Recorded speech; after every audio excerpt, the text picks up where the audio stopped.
ආයුබෝවන් ප්‍රාර්ථනා කරනවා සුබ දවසක් වෙන්න කියලා. අද ඔයගලන්ට අරගෙන ආවේ තෙල් ඉතාම අඩුම ප්‍රමාණයකින් සිම්පල් විදියට චිකන් ෆ්‍රයිඩ් රයිස් එකක් හදාගන්න විදිය තමයි. ඉතින් ඒක තියෙන වීඩියෝ එකත් එක්කලා ඔයා තාමත් මාලීඩිසිල්වා කියන මගේ YouTube channel එක subscribe කරලා නැතිනම් subscribe කරන්න. ළඟින්ම තියෙන notification bell එකත් ඕල් දාලා තියාගන්න. ඔලිව් ඔයිල් මේ විදියට මේස හැඳි දෙකක් විතර මම එකතු කරගන්නවා.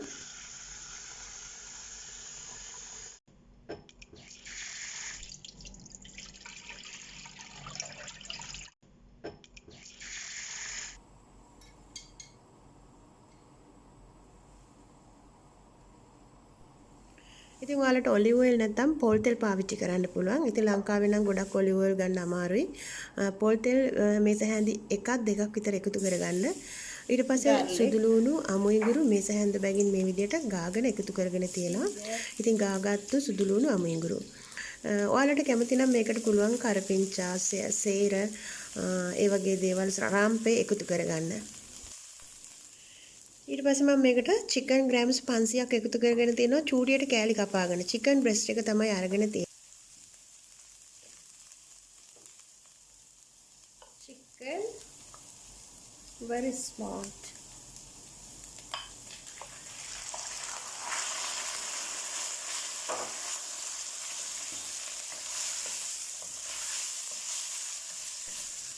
විනාඩි 3ක් විතර මේ විදිහට කුක් කරගන්න ඕන අඩු ගින්දරේ.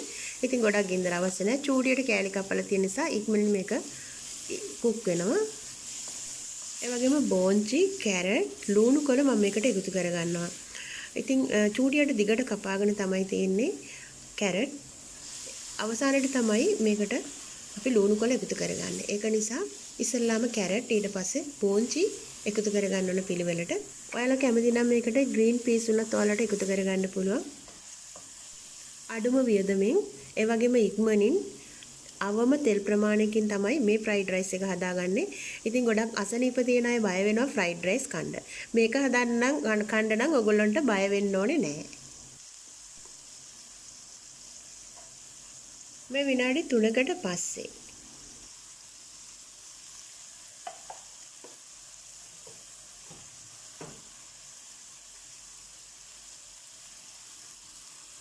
salt, pepper,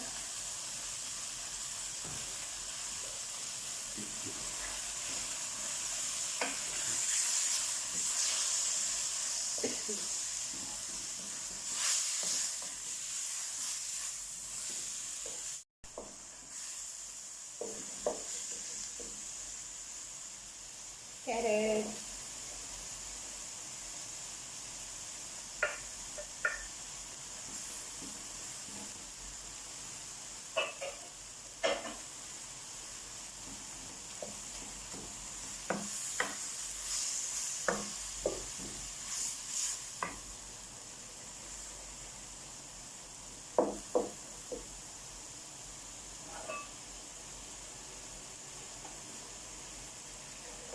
beans.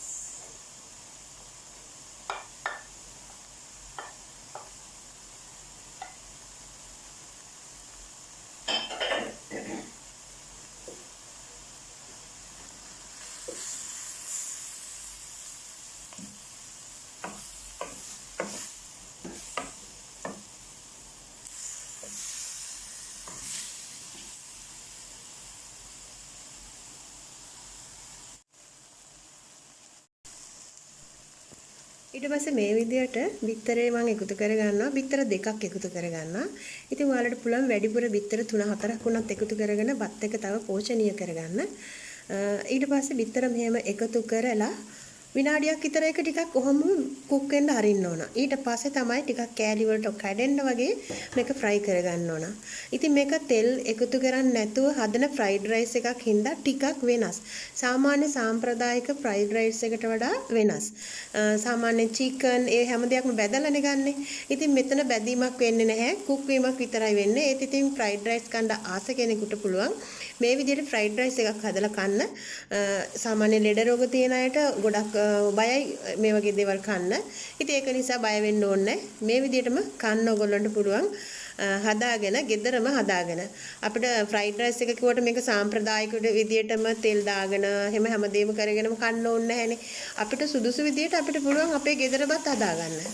ඉතින් ඔයාලට මේක ප්‍රයෝජනයක් වෙයි කියලා තමයි මම මේ වීඩියෝ එක අප්ලෝඩ් කරේ. මගේ කලින් ෆ්‍රයිඩ් රයිස් වර්ග ගොඩක් දාලා තියෙනවා වීඩියෝ. ඒවා ඔක්කොම එකිනෙකට වෙනස්. ඒ අදහස් ගන්න තමයි මම ඔයගොල්ලන්ට ෂෙයා කරන්නේ.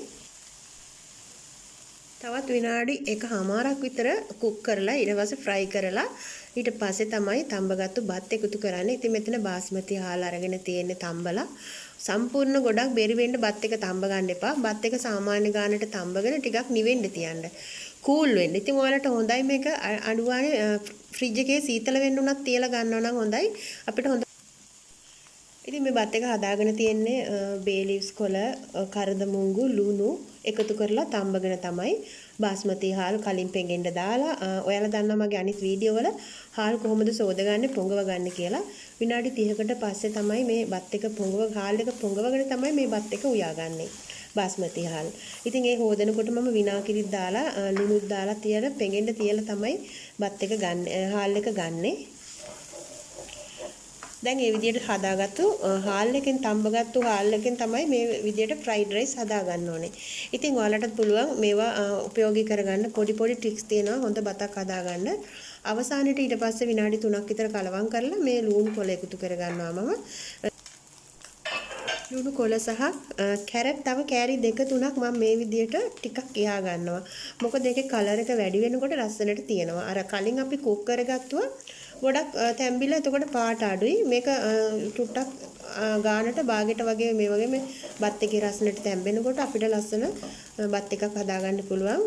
මේකේ ලුණු කොළ පාටටම හිටින්න මේ විදිහට. ඉතින් ඔන්න හදාගෙන ඉවරයි. මේ විදිහට තමයි මම අවසන් කරන්නේ. ඉතින් ඔයාලටත් පුළුවන් මේ වගේ රසවත් බත් එකක් හදාගෙන පෝෂණීය බත් එකක් හදාගෙන රස බලන්න. තව කෙනෙකුට බලන්න ෂෙයා කරන්න.